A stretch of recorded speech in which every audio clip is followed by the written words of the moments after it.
Hello and welcome to Miniature Adventures. I'm Big Lee, and today I wanted to talk about my latest purchase and the beginning of a new project.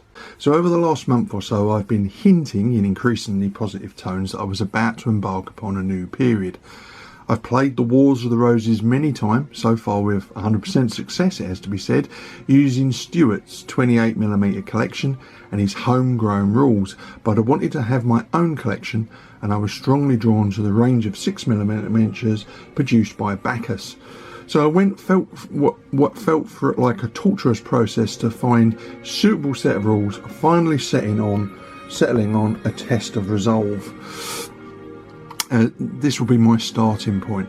I'll do a video on why I chose these rules and give them a personal review in a later date.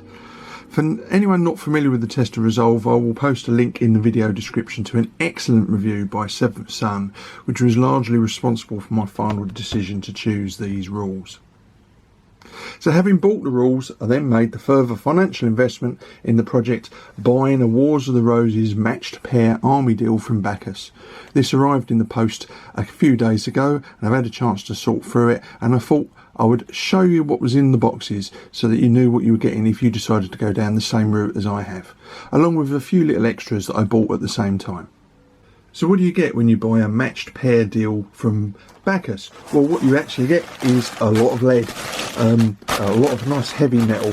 This came in a nice box. I actually had to collect it from the sorting station because they couldn't post it through my letterbox, understandably. And it was handed over to me in a call. It's nice and heavy, so that was quite good. So that was the first bit that I really liked about it. You get a lot of metal in this box. And bear in mind, these are 6mm models. And inside there are there's two bags, a Lancastrian army and a York army. They use the same models for both but in different proportions. So for an example, for the Lancastrian army you get 1 unit of mounted men-at-arms, 1 unit of dismounted men-at-arms, 4 units of billmen, 4 units of longbowmen, 1 unit of handgunners, 1 unit of light horse, and 2 bases of command figures. Now the way that Baccus have sorted these out is that things like the mounted men-at-arms, they're 18 figures per base, and all of the foot units are 48 figures per base, and the light horse would be 9 figures per base. I also bought some additional command figures so that I could make some extra command and sort of like character bases up as well. And then for the Yorkist army you get 1 unit of mounted men-at-arms, 4 units of billmen, 5 units of longbowmen, 1 of handgunners, 1 of pikemen, and another of light horse. As I say, I got enough command figures that I can do some extra stands for both sides.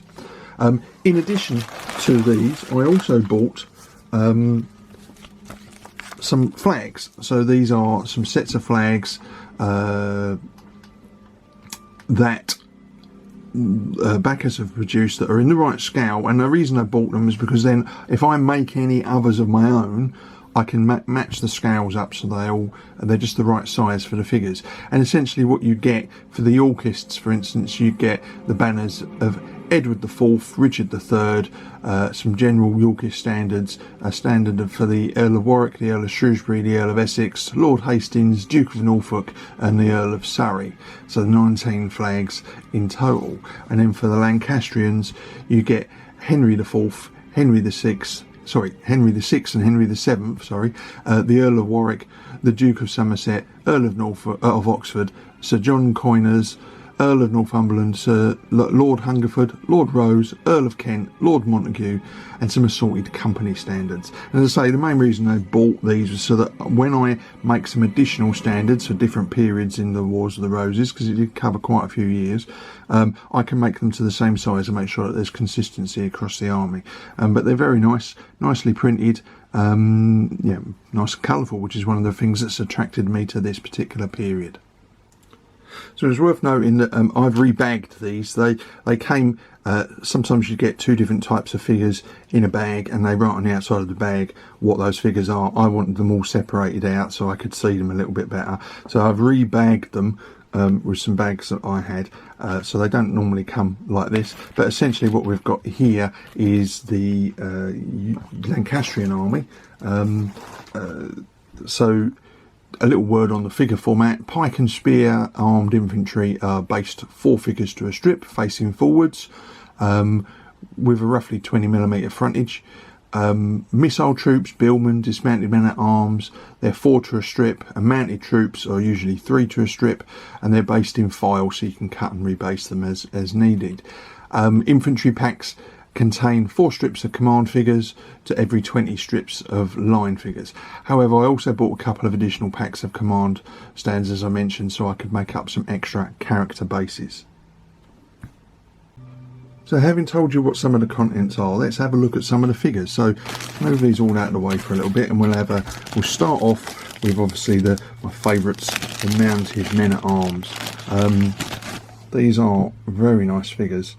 They look very nice. Nice thick lances on them, so they're pretty straight. They'll need a little bit of straightening up when I finish them off, but they're nice and firm. They're not going to break, so they're lovely little figures with some barding and so on the horses. Very nice indeed. These are I'm gonna enjoy painting these up, but what I'm gonna do is I'm gonna treat myself to these and make these one of these things that I do last. Get the bog standard troops out of the way first, and then do the units that I've been really looking forward to last, so I can give me a bit of extra encouragement to power through the rank and file troops. So there you are. There's some mounted men at arms. I'll put them away. And then we have some light cavalry, so I'll show you some of these. So again, lances, but in a slightly different format. Obviously less barding and so on the horses. Very nice. There's a little bit of flesh on them as always to cut off, but nothing too much. The Baccus bases are a bit thick, but the way that I base them with sand and stuff between, it doesn't show up too much, to be honest. And the actual surface of the base is textured, so it's not flat plain metal. When it's painted up and it's next to a sand filling in the gaps, you don't really notice the difference. And then by the time you've added grass and so on, you don't really notice the fact that they might be slightly raised compared to the ground around them. And we're talking minimal here. They'd certainly, when painted up, they will certainly satisfy the 3-foot rule in terms of visuals. So yeah, very nice. Like I say, there's some little bit of flashing underneath the bellies of the horses that needs to come out, but that's easy removed with some snippers. And in fact, I bought some long-nosed snippers for that very purpose recently. So there you go. That's some light cavalry. What we got here now, we have billmen in livery. So let's have a look at a couple of those. So there we go. Again, in the bag, all the bills need a little bit of straightening up when you paint them up, but they're nice. They're designed to go in ranks, so you've got a little bit of dynamism about the unit. I quite like these. These are very nice looking. Very nice indeed. And then in the bag, you also get some sort of like command bases as well, so you can attach a flag to those. So one of those for each of the bases of billmen that you're going to make up.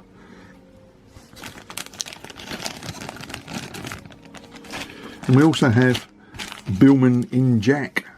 So slightly different outfits, but essentially the same sort of format, with 4 men in a line like that, so that you can put the lines next to each other on the base.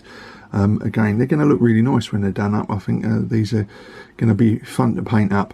Yeah, really there's very little flash or anything. Maybe a little bit of extra that needs to be trimmed off of some of the bills, but really nothing major. These are very clean actually, and again you get command stands for those as well. Now let's have a look at some of the longbowmen. So we have longbowmen in jack and longbowmen in livery. So let's have a look at the ones in livery first. So there you go. Again, ranks, not quite sure. I mean, they're suggesting 48, so it's going to be 4 deep. I'll have a look when we're base. I'm trying to decide what size bases I'm going to put these on. but you know, they're quite nice. They're gonna, when you got all them up, they're gonna look quite formidable actually. You know, the English longbow was quite a formidable weapon, although some of the quality had gone a little bit from the glory days of Agincourt, but nonetheless they were still a formidable weapon. Obviously at the beginning of the Wars of the Roses, gunpowder weapons were not really in use, but by the end the handgunners were starting to appear, and you were starting to see the beginnings of a transition to a gunpowder age. We'll look at some handgunners in a minute. So that was the longbowman in livery, and now we have the longbowman in jack. So very, very similar, same sort of format, and again the other side. And somewhere in here there is a command stand, if I can find one.